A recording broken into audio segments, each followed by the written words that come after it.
Ah oui, mais carrément. Non, mais carrément, c'est Hollywood. C'est Hollywood sur PP World.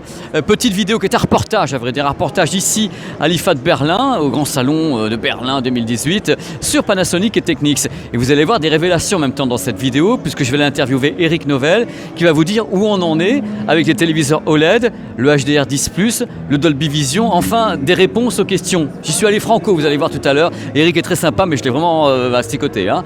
Allez, c'est parti pour le petit tour d'horizon ici chez Panasonic Technics. Il y a des trucs extra de tous les côtés, partout, partout. Ça coûte cher, mais c'est beau. Collector de chez Collector. Voici l'image Collector. Panasonic, des lecteurs de Blu-ray disc. Et ce lecteur, regardez, Dolby Vision. Et c'est en effet un des deux seuls lecteurs de la gamme Panasonic, qui est compatible à la fois HDR10+, et Dolby Vision.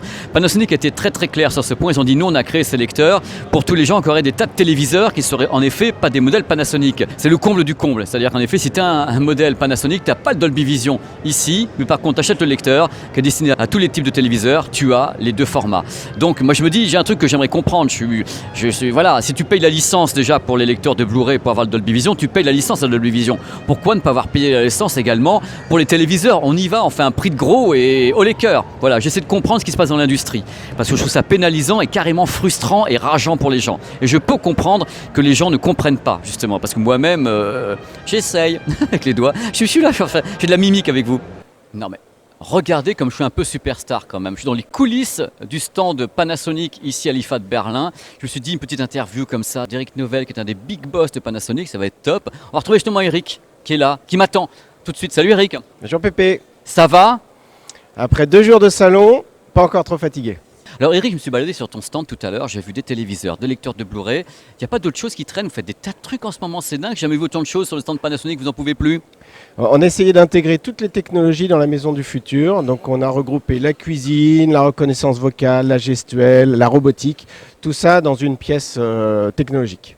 Donc c'est dingue, pour vous c'est l'avenir. Moi ce qui m'intéresse maintenant c'est un peu le présent, savoir ce qui se passe dans tes gammes, puisque moi je suis intéressé par les lecteurs de Blu-ray, les téléviseurs, l'Ultra HD, le 8K, le HDR10+, le Dolby Vision que vous n'avez pas, moi, tout ça m'intéresse. Vous avez d'abord des nouveaux lecteurs de Blu-ray qui se pointent, c'est ça, et puis des trucs qui sont des hauts de gamme, et des moyens de gamme, et des début de gamme?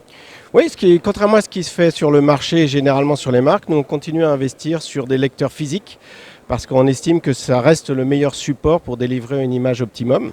Et notamment le haut de gamme chez nous qui sort en octobre, le 9000, qui est un produit très hi-fi, vidéo haut de gamme, qui permet d'avoir un contenu de très bonne qualité.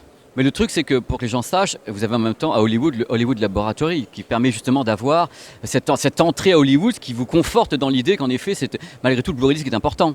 Alors ce studio est d'abord fait pour la calibration d'image, pour avoir une image la plus proche de ce qui sort en fait du cinéma. Et bien entendu, on décline ça sur la partie vidéo, sur les lecteurs, mais on reste aussi très proche d'Hollywood sur tout ce qui est format. D'accord, on va y venir justement. Alors tes lecteurs de Blu-ray, parce qu'on en parle un peu pour les gens qui nous regardent, tu as un entrée de gamme à quel prix parce que les gens pensent toujours que les lecteurs de Blu-ray ça coûte cher.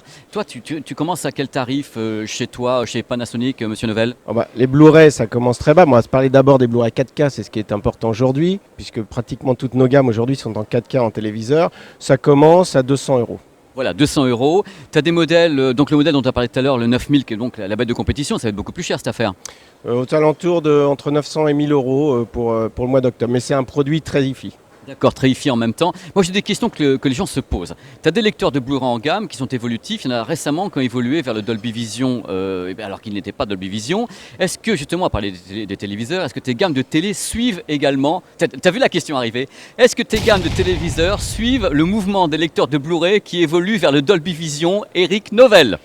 Non, on reste attaché au HDR10+, qui est pour nous la technologie la plus au point et généralement utilisée dans le monde du cinéma et dans le monde de l'électronique. Pour autant, on a la possibilité d'avoir du Dolby Vision sur la partie vidéo, puisque des gens qui s'équipent d'un lecteur vidéo n'ont pas forcément un téléviseur Panasonic, raison pour laquelle on intègre le HDR10+, et le Dolby Vision sur ces lecteurs. Les gens qui ne sont pas équipés Panasonic, vous ne les pénalisez pas.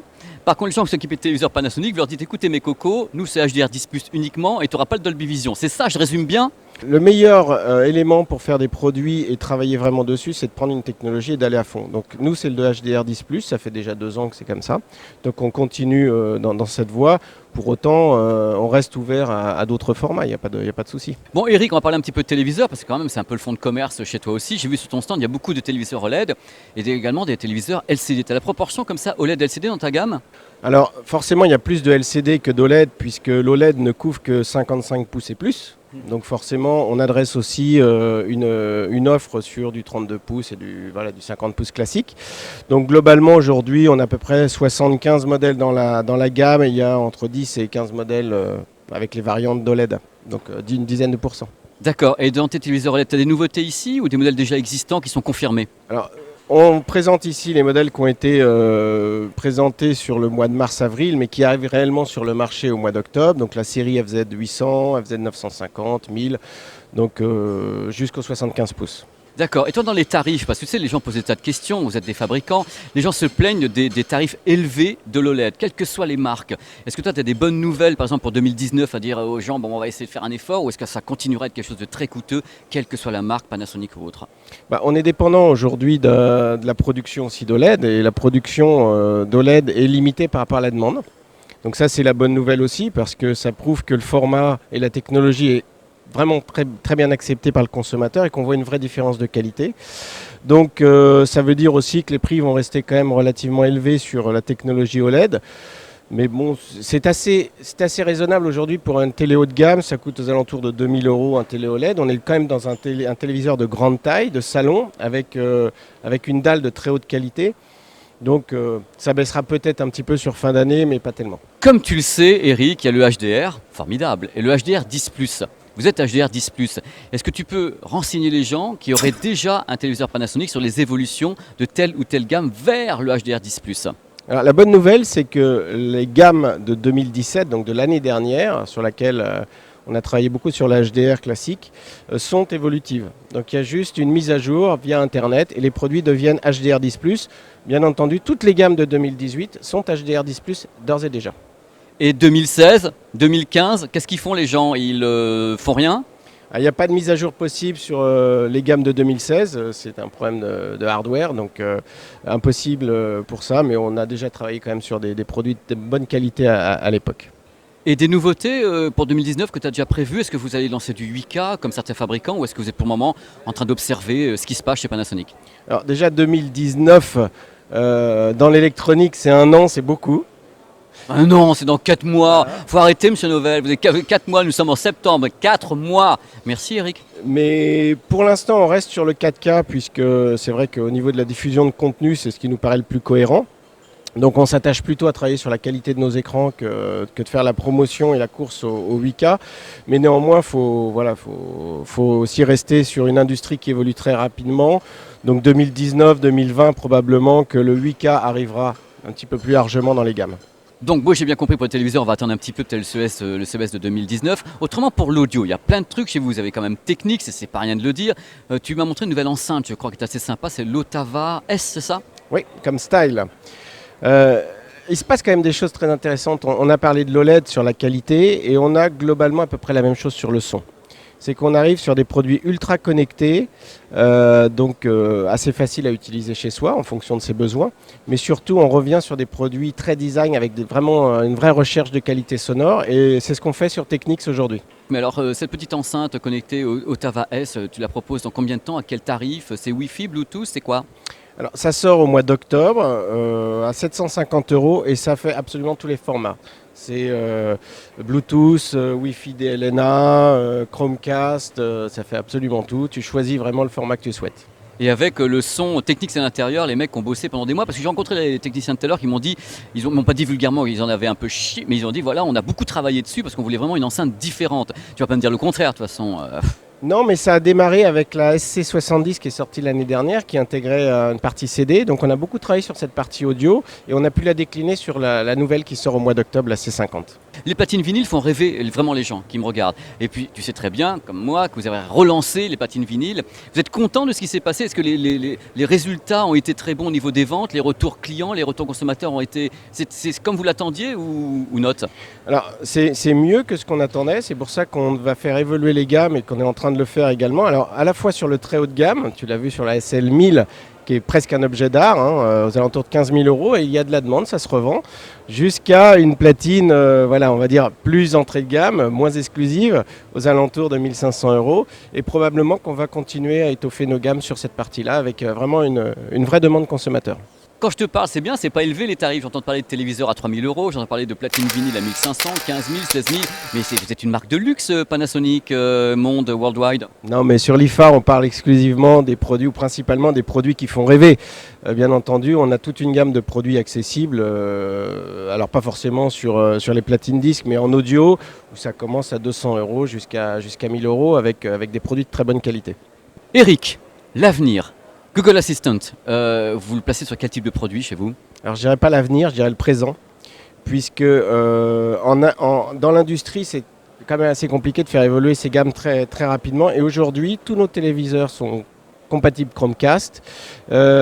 Pratiquement la moitié des produits audio vont intégrer aussi cette technologie. Et comme on va au-delà de ça et qu'on produit d'autres technologies, ça intègre les climatiseurs, ça intègre tout ce qui est robotique à la maison. Donc ça va extrêmement vite. Donc la reconnaissance vocale, c'est non seulement la technologie de demain, mais c'est la technologie d'aujourd'hui. Coucou, voilà, c'est moi.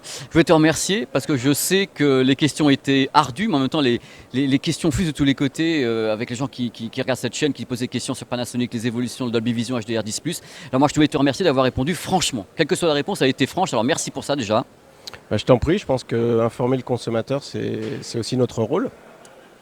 Et moi, te poser des questions, c'était mon rôle également. Merci dans tous les cas de ta présence. J'espère que la vidéo va beaucoup plaire et que vous aurez beaucoup de commentaires à faire sur ce que fait Panasonic. Et on fera des trucs encore avec le CES, avec l'avenir, parce qu'ils vont lancer du 8K, ils vont lancer des tas de trucs. Il a dit tout à l'heure, du Dolby Vision, des tas de... L'avenir dira tout ce qui va se passer. Merci encore, Eric. Bonne IFA, bébé.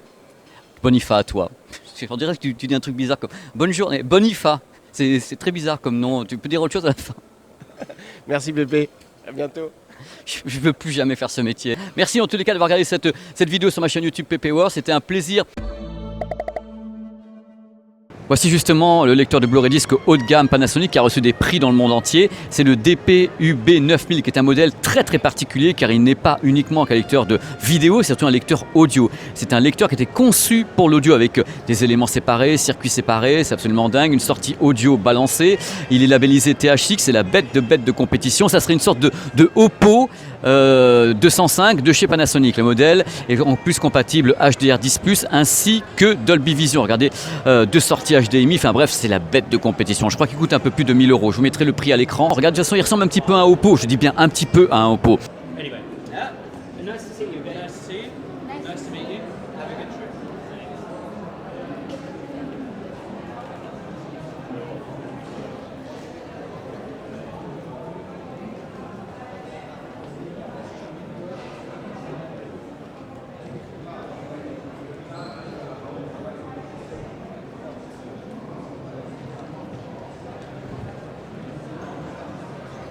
That was it.